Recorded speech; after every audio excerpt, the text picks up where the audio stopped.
wala pa sila, magbe-bring me muna tayo for 1,000 pesos. Dahil mayroon akong hawak na 10,000 pesos at brand yung cellphone, syempre ang unahin natin ngayon, bring me for 1,000 pesos. Kung sino ang unang magdadala dito ng sasabihin ko ngayon kung ano ito, ay siya ang mananalo ng 1,000 pesos cash. Bilangin ko lang kasi 10,000 daw itong binigay ni Easy Brand.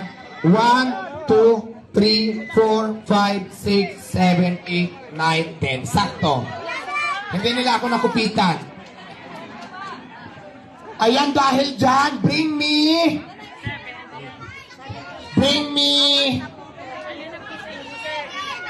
Dalhan nyo ako ng for 1,000 pesos, paunahan lang makarating dito sa stage kung ano sasabihin ko.